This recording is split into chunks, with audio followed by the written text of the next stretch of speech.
तो सबसे पहले हम समझ लेते हैं कि इलेक्ट्रिक चार्ज किसे कहते हैं। सो बेसिकली इलेक्ट्रिक चार्ज किसी भी मैटर का फंडामेंटल प्रॉपर्टी है। फंडामेंटल प्रॉपर्टी इट मीन्स कि वह फिजिकल प्रॉपर्टी पे डिपेंड नहीं करती। इट मीन्स कि जैसे कि अगर मास हो गया, जैसे हम धरती पे नापे या स्पेस में नापे, मास हर जगह सेम होता है। ठीक उसी तरह से अगर हम चार्ज को धरती पे नापे, स्पेस में नापे या फिर कोई अदर प्लानट पे नापे, वो हर जगह सेम रहता है। और चार्ज का यूनिट होता है कूलम, जिसे हम सी से डिनोट करते हैं। बेसिकली कूलम एक साइंटिस्ट का नाम है, जिसे हम इस चैप्टर में आगे डिस्कशन करने वाले हैं। आपको बता दूं कि यह topic electric charge and field से लिया गया है और इस चैप्टर को मैंने 6 पार्ट में डिवाइड किया है और इन सभी को मैं आगे वाले वीडियो में डिस्कस करने वाला हूं। और इस वीडियो में केवल इलेक्ट्रिक चार्ज के बारे में डिस्कस करने वाले हैं। सो अपना नेक्स्ट टॉपिक है nature of charge. Nature of charge को समझने के लिए सबसे पहले हमें समझना होगा कि मैटर किस चीज़ से बनती है। सो जो भी हम किसी भी ऑब्जेक्ट की बात करते हैं, जैसे कि यह कॉपी हो गया, यह मैटर से बनता है। इसमें बहुत सारे मैटर हैं और जो भी मैटर है वह 3 चीज़ से बनती है: इलेक्ट्रॉन, प्रोटॉन एंड न्यूट्रॉन। सो जब भी हम किसी मैटर का स्ट्रक्चर देखेंगे तो हमें दिखाई पड़ेगा कि प्रोटॉन और न्यूट्रॉन एटम के सेंटर में होती है, जिसे हम न्यूक्लियस कहते हैं, एंड इलेक्ट्रॉन उस न्यूक्लियस के रिवॉल्व करते रहती है हमेशा। आपको एक बात समझ लेनी चाहिए कि जब भी किसी एटम की बात हो तो उसमें प्रोटॉन और न्यूट्रॉन होता है, वो सेंटर में रहता है। उसका किसी भी तरीके से कोई काम नहीं होता है, वो चुपचाप अंदर बैठा रहता है और जो भी काम होता है वह इलेक्ट्रॉन करता है। इलेक्ट्रॉन उसके सराउंडिंग में हमेशा रिवॉल्व करती रहती है और जो भी चीज़ इसे रिएक्शन करना होता है या फिर इलेक्ट्रिक सप्लाई में काम आती है, वो सारा काम इलेक्ट्रॉन का होता है। प्रोटॉन और न्यूट्रॉन न्यूक्लियस के अंदर चुपचाप बैठा बैठा रहता है। इसे हम अच्छे से और समझते हैं। नेक्स्ट पॉइंट है, जब भी हमें कहा जाएगा कि किसी भी बॉडी पे, किसी भी ऑब्जेक्ट पे नेट चार्ज जीरो है, तो इसका क्या मतलब होता है। सो नेट चार्ज जीरो का मतलब होता है कि उसमें जितना प्रोटॉन है उतना ही इलेक्ट्रॉन है। जितना प्रोटॉन उस ऑब्जेक्ट में है उतना ही इलेक्ट्रॉन है।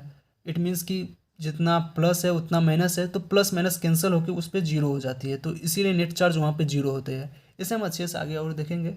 सो चलिए हम नेक्स्ट पॉइंट पे चलते हैं। नेक्स्ट पॉइंट पे जाने से पहले एक बात आपके साथ डिस्कस करना चाहूँगा। सपोज मान लीजिए यहाँ पे एक कंटेनर है, यहाँ पे 2 कंटेनर है और यहाँ पे equal number of proton, equal number of electron, equal number of neutron है। इट मीन्स यहाँ पे सभी चीज़ 2-2 करके हैं। सो अगर यहाँ पे हम एक इलेक्ट्रॉन को दूसरे कंटेनर में डाल दिया जाए तो यहाँ पे क्या होगा।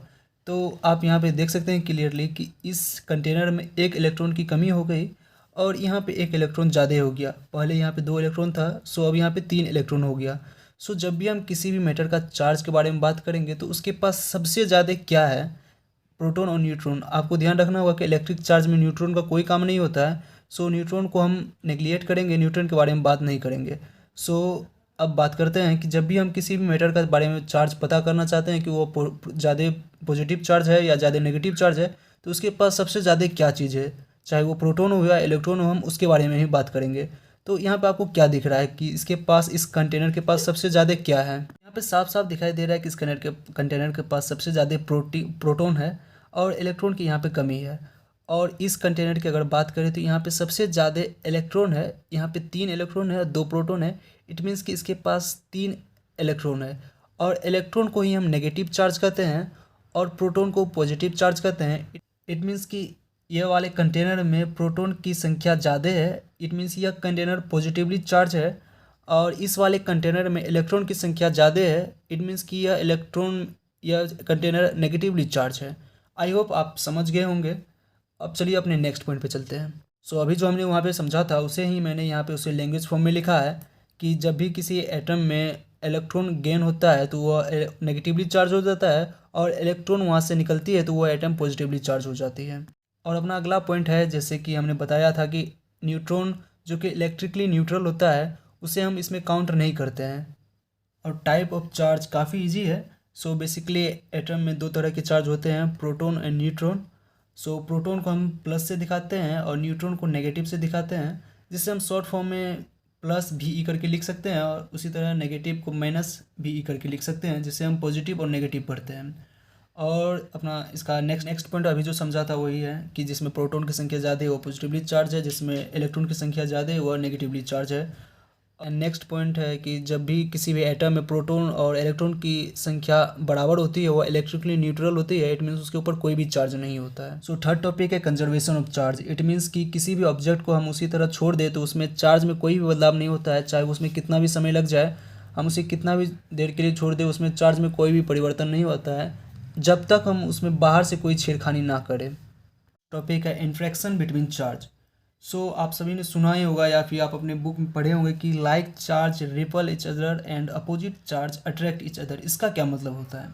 आप अपने स्क्रीन पे देख सकते हैं कि यह दोनों चार्ज सेम चार्ज है, चाहे वो पॉजिटिव है और यहाँ पे नेगेटिव है, और जब भी हम इस दोनों चार्ज को नज़दीक लाएंगे वो दोनों एक दूसरे से रिपल करेगा, या इस डायरेक्शन में जाएगा वो उस डायरेक्शन में जाएगा, एक दूसरे से भागेगा वो।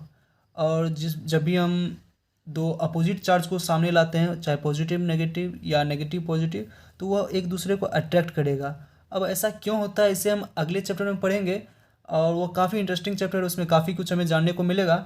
सो आप वहाँ तक आप वेट करिए। तब तक आप इतना याद रखिए कि जब भी हम पॉजिटिव चार्ज को पास लाते हैं वह एक दूसरे से रिपल करता है, एक दूसरे से दूर जाता है, और जब भी हम नेगेटिव और पॉजिटिव चार्ज को सामने लाते हैं, पॉजिटिव चार्ज को सामने लाते हैं, वो एक दूसरे से अट्रैक्ट होता है और वो एक दूसरे के पास आता है।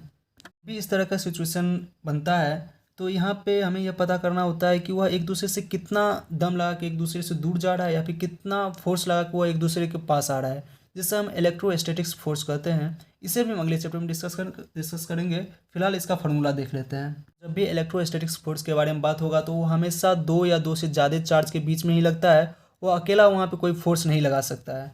सो इस चीज़ को हमें मेजर करने के लिए कूलम्स लॉ का हेल्प लेना पड़ता है, और इसका फार्मूला KQ1 × Q2/R² है। इसे हम अगले में काफ़ी डिटेल में पढ़ने वाले हैं। सो आई होप अब तक जितना पढ़ा है आपको समझ आया होगा।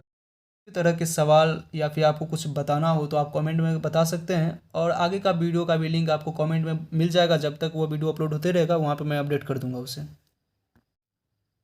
तब तक के लिए थैंक यू, मिलते हैं नेक्स्ट वीडियो में।